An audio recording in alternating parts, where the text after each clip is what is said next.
Tema del superávit, otro tema que se viene utilizando desde varios oradores de la oposición y en una forma totalmente incorrecta, como si el anuncio de los 10.000 millones de superávit fiscal sería como un dinero así casi sin asignación o una caja que yo puedo utilizar y gastar o aplicar a cubrir cualquier gasto público como si no existiera ningún tipo de regla y si la ciencia de la administración pública sería directamente nula, ¿no?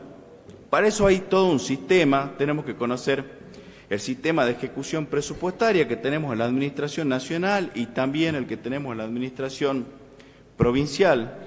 Tenemos un esquema de cuenta que utilizamos, cuenta ahorro-inversión, que vincula la clasificación de los recursos, que es lo que votamos todos los años cuando viene el presupuesto acá. Los recursos que son tributarios y los recursos que no son tributarios se aplican para cubrir gastos, que los gastos son gastos públicos, que no son otras que las necesidades de todos los vecinos que se aplican con estos recursos corrientes y también recursos de capital, y de esa forma podemos evaluar el grado de cumplimiento de las políticas públicas, o sea, el grado de satisfacción de las necesidades públicas que vienen plasmados en el presupuesto anual, que es el plan de gobierno que nosotros y los legisladores nacionales votamos año a año en cada una de las cámaras. Entonces se agarra y se toma esos 10.000 millones de superávit como diciendo, bueno, cúbralo, no hay vivienda en el norte, bueno, pero tienen 10.000 millones de superávit. Una relación total y absolutamente absurda. Con estos recursos tenemos que cubrir gastos operativos, gastos de consumo, inversiones, los intereses de la deuda pública, las prestaciones a la seguridad social y todo el gran universo de transferencias públicas, entre eso lo que la Nación realiza a cada una de las provincias. O sea, obviamente, si tomamos una foto estática de los 10.000 millones, o sea, lo analizamos sin ningún tipo de comparación, a eso me refiero estáticamente, y decimos tenemos un superávit en el ejercicio 2021, no significa que ese dinero sea un dinero sobrante, porque básicamente la ciencia de la administración pública habla de eficiencia y todos los recursos en la administración pública tienen que ser afectados a la satisfacción de las necesidades públicas, que es el gasto público. Caso contrario, el Estado no es eficiente, y esto no lo estoy inventando yo, está en cualquier libro de administración. Estos 10.000 millones tienen una asignación específica, o sea, están destinados a algo en concreto. 2.500 para agua y saneamiento, 2.500 millones, 3.000 para el servicio de la deuda, 1.500 para una provisión salarial, y nótese que hablamos de provisión y no de previsión, porque contablemente una previsión es algo que no sabemos si va a ocurrir, por ejemplo, en una empresa, un deudor incobrable o un siniestro, un robo, un incendio. En el Estado sería un juicio, por ejemplo. Acá hablamos de una provisión porque es algo que es certero, y la provisión salarial, los sueldos se tienen que pagar y hay un aumento que ya está establecido, o sea que es una provisión para futuros aumentos salariales que está contemplada, y eso habla de un criterio de responsabilidad dentro del presupuesto de la provincia. Después tenemos por último los 3.000 millones para los anticipos de las obras públicas, que eso tiene que ver con la dinámica del Estado. Se cierra el ejercicio y las obras no se cierran junto con el ejercicio contable, continúan y al inicio del año se van planteando, y esas obras tienen que tener el respaldo financiero necesario para poderse ejecutar. Ahora creo que si vamos a hablar en esta Cámara de superávit y de un presupuesto responsable y de una política fiscal responsable, tenemos que ver a la nación. De los últimos 117 años, la Argentina, 107 ejercicios, tuvo déficit fiscal por mal manejo de las cuentas nacionales. Gastamos más de lo que recaudamos, eso es cierto, y básicamente vinculado a un gran gasto social desproporcionado, no por los planes sociales como los que se utilizan para satisfacer la necesidad de la gente, sino mucho gasto social vinculado a las organizaciones que tienen fines políticos, partidarios, marchistas y todo lo que venimos viendo siempre en la Argentina, y que no tiene un retorno directo hacia la comunidad. O sea que creo que si hacemos un análisis del ejercicio fiscal de la provincia de Salta, legisladores que tienen por ahí vinculación con el gobierno nacional, deberían hablar que en el primer semestre de este año, del 2022, tenemos déficit fiscal. Estamos hablando de un déficit, hablo del déficit financiero, no primario, 1.245.000 de déficit fiscal. Hablamos de millones de pesos, ¿no? Si lo comparamos interanualmente, o sea, con el ejercicio anterior, el primer semestre de ese mismo ejercicio, tenemos un 58% más de déficit, o sea que no venimos corrigiendo en política fiscal nada. Si bien estamos cumpliendo con lo que nos comprometimos con el Fondo Monetario, que sea menor a 2,5 del PBI, seguimos con un enorme y gran déficit fiscal en la Argentina. Si vemos el primario, tenemos 800.000 millones de pesos, o sea, más de un punto del PBI de toda la Argentina, que el PBI, todo lo que produce la Argentina, bueno, un 1% de eso es el déficit que tiene la Argentina. Sin embargo, tomamos el ejercicio de Salta y decimos, hay 10.000 millones de pesos en superávit, y criticamos eso y no decimos nada del déficit nacional que viene castigando la política macroeconómica de la Argentina desde hace 117 años y que el gobierno se comprometió a combatir, y que hoy seguimos en la misma situación, pero no digo comparado hace 100 años, comparado al año pasado, ¿no? Algunas cosas que se dijeron acá en el recinto sobre de distintos temas que se vincularon al proyecto de las PASO, que no tenían ningún tipo de relación y que son absolutamente incorrectas desde lo técnico y desde lo práctico. Primero se dejó o se vinculó el tema hasta del riesgo país con el tema de la suspensión de las PASO, que no tienen absolutamente nada que ver. Digamos, el riesgo país compara los rendimientos de los títulos nacionales a un determinado plazo, 10, 20 años, con lo que rinden los bonos del Tesoro de Estados Unidos, y eso lo estamos llegando a vincular hoy con el tema de la suspensión de las PASO. Después, punto 2, también se habló del pacto de no regresividad, que está incluido en el artículo 75 en la Constitución, inciso 22, y que son pactos internacionales que tienen jerarquía constitucional desde la reforma del año 94. También, al hablar de un derecho político que está siendo quitado, un poco más estamos violando pactos internacionales que también no tienen nada que ver. Ahora, si estaríamos restringiendo el derecho al voto, bueno, estamos hablando de una situación análoga que se puede comparar. Yo creo que se han tejido cierto dramatismo y aparte totalmente incorrecto. El tema del superávit, otro tema que se viene utilizando desde varios oradores de la oposición y en una forma totalmente incorrecta, como si el anuncio de los 10.000 millones de superávit fiscal sería como un dinero así casi sin asignación, o una caja que yo puedo utilizar y gastar o aplicar a cubrir cualquier gasto público, como si no existiera ningún tipo de regla, y si la ciencia de la administración pública sería directamente nula, ¿no? Para eso hay todo un sistema. Tenemos que conocer el sistema de ejecución presupuestaria que tenemos en la Administración Nacional y también el que tenemos en la Administración Provincial. Tenemos un esquema de cuenta que utilizamos, cuenta ahorro-inversión, que vincula la clasificación de los recursos, que es lo que votamos todos los años cuando viene el presupuesto acá. Los recursos que son tributarios y los recursos que no son tributarios se aplican para cubrir gastos, que los gastos son gastos públicos, que no son otras que las necesidades de todos los vecinos, que se aplican con estos recursos corrientes y también recursos de capital, y de esa forma podemos evaluar el grado de cumplimiento de las políticas públicas, o sea, el grado de satisfacción de las necesidades públicas que vienen plasmados en el presupuesto anual, que es el plan de gobierno que nosotros y los legisladores nacionales votamos año a año en cada una de las cámaras. Entonces se agarra y se toma esos 10.000 millones de superávit como diciendo, bueno, cúbralo, no hay vivienda en el norte, bueno, pero tienen 10.000 millones de superávit. Una relación total y absolutamente absurda.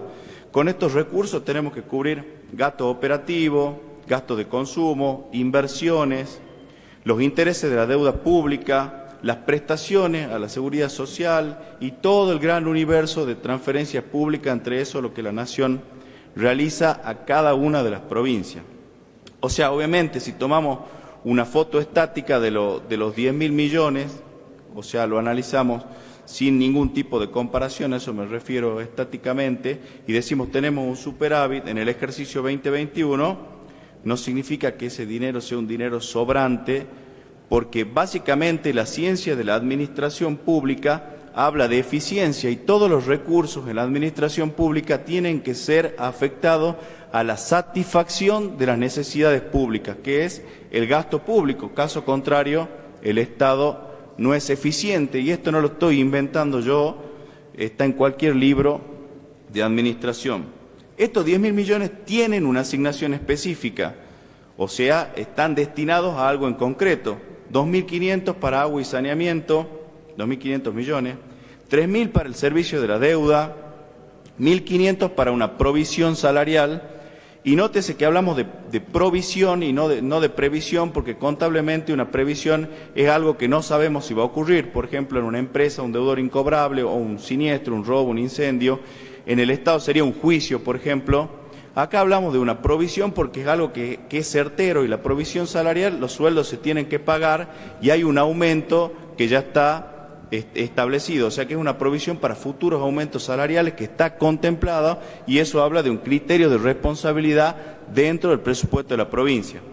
Después tenemos por último los 3.000 millones para los anticipos de las obras públicas, que eso tiene que ver con la dinámica del Estado. Se cierra el ejercicio y las obras no se cierran junto con el ejercicio contable, continúan y al inicio del año se van planteando, y esas obras tienen que tener el respaldo financiero necesario para poderse ejecutar. Ahora creo que si vamos a hablar en esta Cámara de superávit y de un presupuesto responsable y de una política fiscal responsable, tenemos que ver a la nación.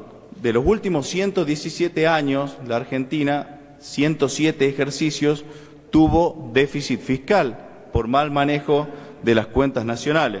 Gastamos más de lo que recaudamos, eso es cierto, y básicamente vinculado a un gran gasto social desproporcionado, no por los planes sociales como los que se utilizan para satisfacer la necesidad de la gente, sino mucho gasto social vinculado a las organizaciones que tienen fines políticos, partidarios, marchistas y todo lo que venimos viendo siempre en la Argentina, y que no tiene un retorno directo hacia la comunidad.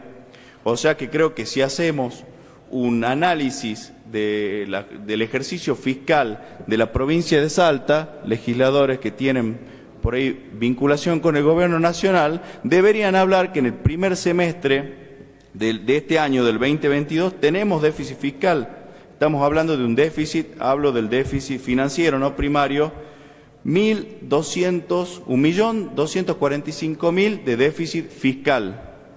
Hablamos de millones de pesos, ¿no? Si lo comparamos interanualmente, o sea, con el ejercicio anterior, el primer semestre de ese mismo ejercicio, tenemos un 58% más de déficit, o sea que no venimos corrigiendo en política fiscal nada. Si bien estamos cumpliendo con lo que nos comprometimos con el Fondo Monetario, que sea menor a 2,5 del PBI, seguimos con un enorme y gran déficit fiscal en la Argentina. Si vemos el primario, tenemos 800.000 millones de pesos, o sea, más de un punto del PBI de toda la Argentina, que el PBI, todo lo que produce la Argentina, bueno, un 1% de eso es el déficit que tiene la Argentina.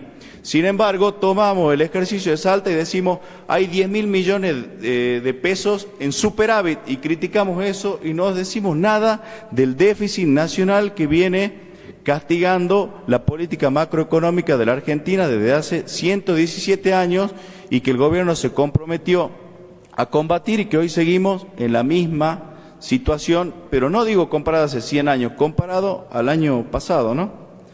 O sea, dicho esto, creo que puedo empezar a desarrollar el proyecto de las PASO.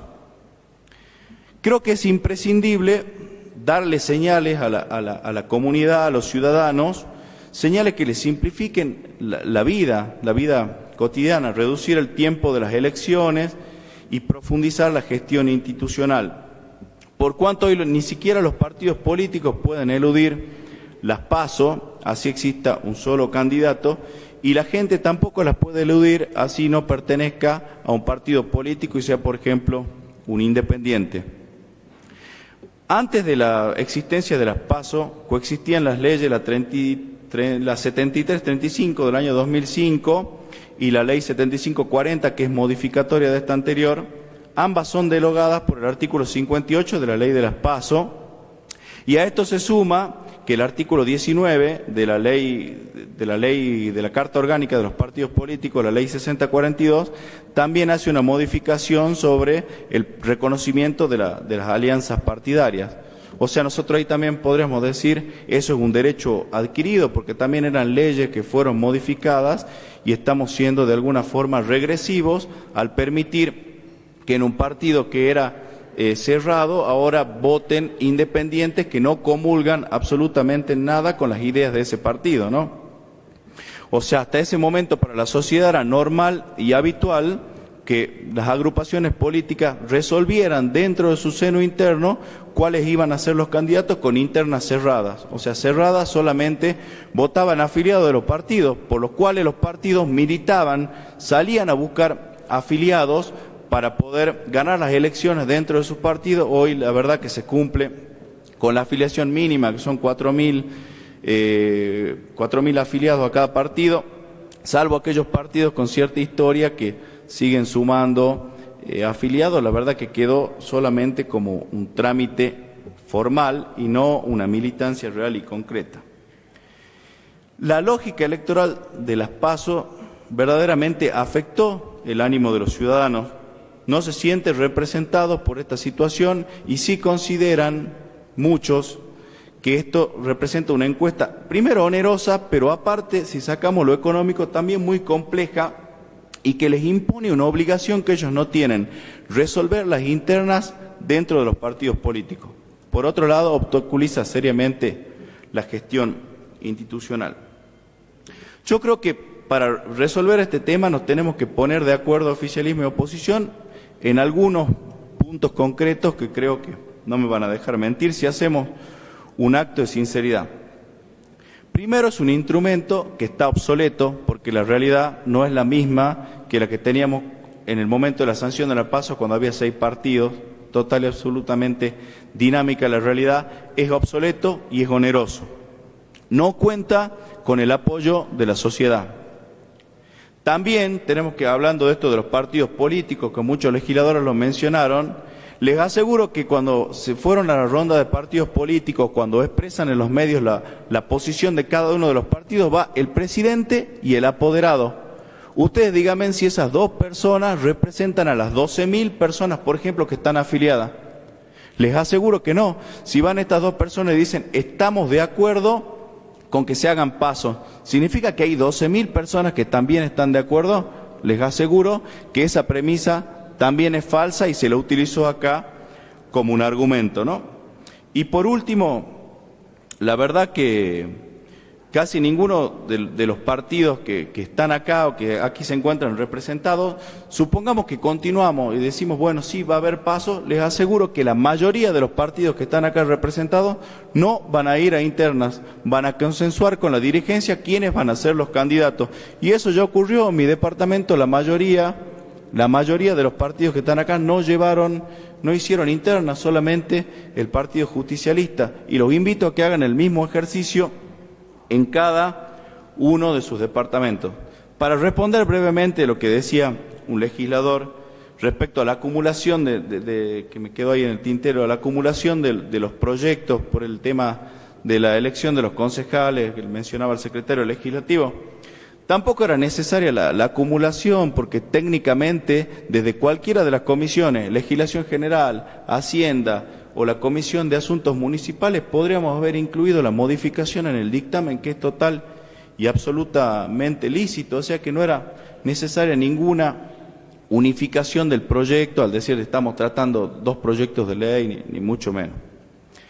Ahora yo creo que es claro que la sociedad salteña se manifiesta en contra de la realización de las PASO, básicamente porque no tienen ningún sustento intelectual y el momento en el cual fueron diseñadas hoy es total y absolutamente distinto y se ha convertido, como decían otros legisladores, en una herramienta de especulación política de candidatos, de frentes, también de partidos, y que se termina utilizando muchas veces, sobre todo en el interior, y pasó acá en Capital también, que los partidos que pierden no terminan acompañando y arman una gran coalición, no en pro de ganar algo, sino en contra de que tal o cual candidato no llegue a ese cargo, algo bastante poco democrático, ¿no? También es claro que no se puede reducir los argumentos de la eliminación de los PASO solo al componente netamente económico. Eso sería, por la complejidad del tema, muy simplista, ¿no? Los partidos políticos deben ser capaces de salir fortalecidos luego de esta decisión. Primero tiene que haber mayor militancia, mayor participación de sus integrantes.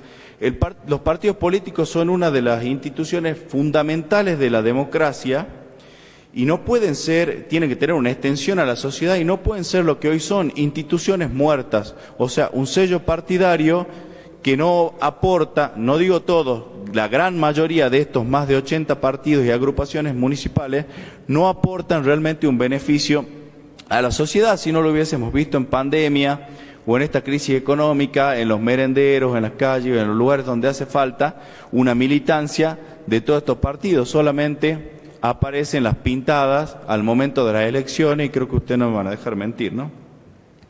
Desde la creación de las PASO, fundamentalmente con el accionar también de muchos dirigentes políticos, se han creado innumerables partidos políticos.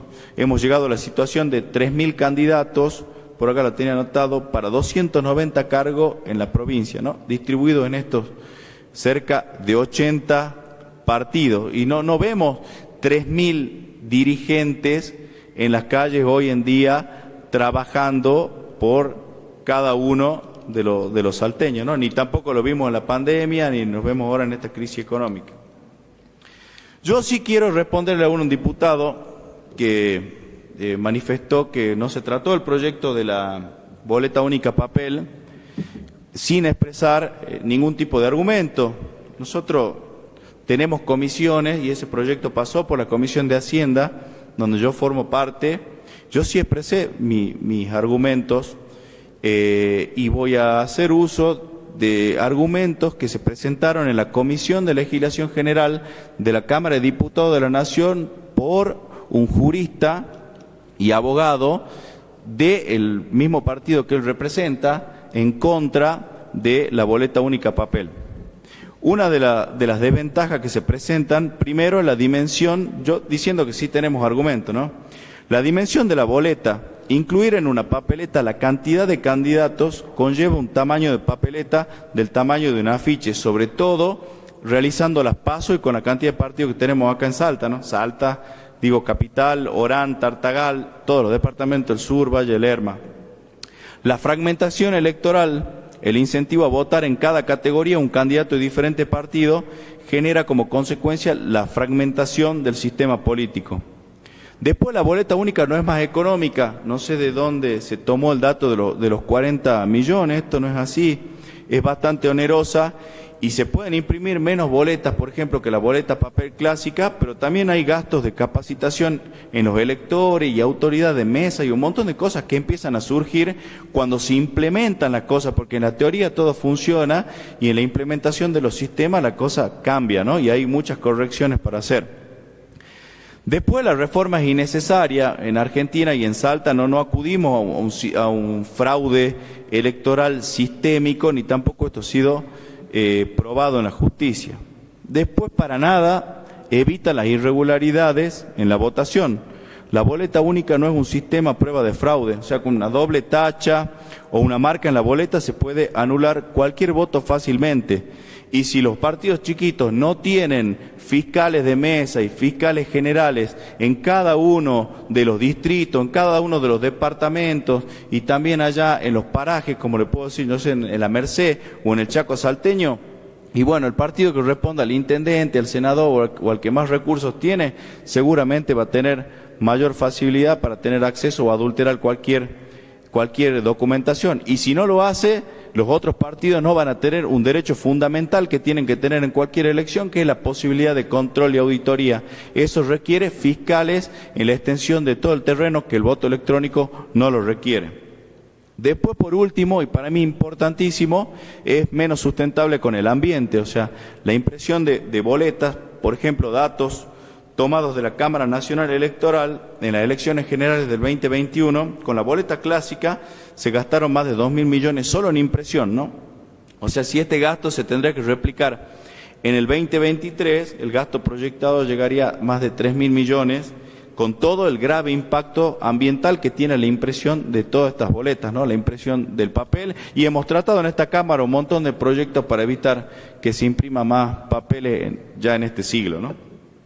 Ahora, la boleta electrónica sí tiene ventajas, ¿no? Ningún sistema en sí aporta soluciones mágicas, pero sí existen esquemas de reaseguro, como por ejemplo la impresión física que la boleta electrónica realiza de cada uno de los sufragios, ¿no? Tenemos la celeridad y el control de carga, eso todos los vimos. El voto electrónico es rápido para seguirlo en tiempo real y también es fácil de controlar sin la necesidad de tantos fiscales. La oferta electoral, que eso yo no puedo entender que legisladores del interior no defiendan en ese sentido la oferta electoral. Sabemos todos que si no tenemos fiscales en las escuelas, los votos se desaparecen y no tenemos todas las ofertas electorales de cada uno de los candidatos legisladores del interior. Es inaceptable que eso no se defienda, y el voto electrónico aporta la integridad de la oferta laboral en cada una de las escuelas y en cada uno de los parajes de cada uno de los municipios y departamentos de la provincia de Salta. Gasto de logística y control, también fundamental. Necesitamos solamente un fiscal general para controlar los votos, ni siquiera necesitamos fiscales de mesa, mucho menos gasto en logística, combustible y todo lo que implica. Y bueno, sí, obviamente, por último y también no menos importante, todo el impacto ambiental que nos ahorramos al no imprimir todas esas boletas. El costo, se quiere la desventaja, que son estos que tanto se enunciaron, 500 millones en la elección del 2021. Yo quiero decirle, y no con esto quitarle significancia, pero representa, si nosotros tomamos, porque para comparar uno tiene que comparar cosas que son reales y del mismo momento, si no la comparación no es oportuna y no es viable. Si comparamos con los recursos tributarios, estos 500 millones del ejercicio 2021, hablamos que son recursos tributarios por 248.000 millones, o sea, el costo electrónico, el voto electrónico representó, digamos, de ese total un 0,18% de los recursos tributarios. Y les aseguro que ese gasto, si no se utiliza en el voto electrónico, se gasta en fiscales, se gasta en capacitación y se gasta en impresión, ¿no? Otro tema que se escuchó, ya cierro, es el tema de qué pasa si las PASO serían optativas.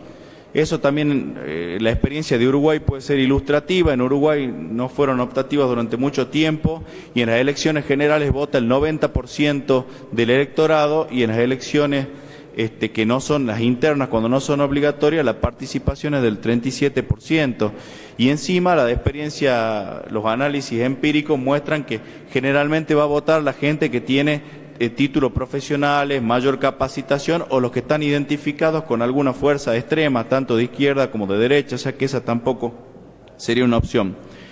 Yo creo que es necesario que nos sentemos, luego de esto, a trabajar en un sistema electoral moderno, más actualizado, certero, predecible, y que lo trabaje también la oposición y el oficialismo, pero también se ha trabajado con sectores que no son netamente políticos, como por ejemplo las universidades, docentes, instituciones, y logremos entre todos un sistema superador y que ofrezca también mayor participación democrática dentro de los partidos y que fomente la construcción de alianzas y frentes que tengan un contenido ideológico, porque ese es el sustento de cualquier partido político.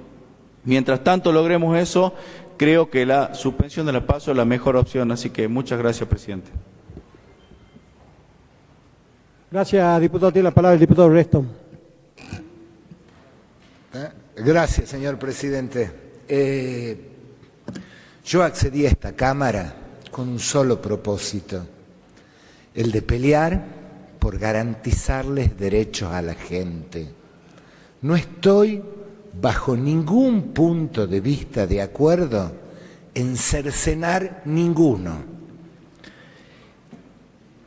Y voy a hablar de la suspensión de las pasos del 16, del 12, del 20, a través de la ley 8225, y no voy a citar a nadie como ejemplo, sino a mi propia persona. ¿Sí? Mi propia persona fue candidato en el 2021 a diputado para esta Cámara, elegido del consenso partidario. Una semana antes estábamos Santiago Vargas y yo, éramos los candidatos que aparecíamos, y de repente frente a la cuestión gubernamental aparecieron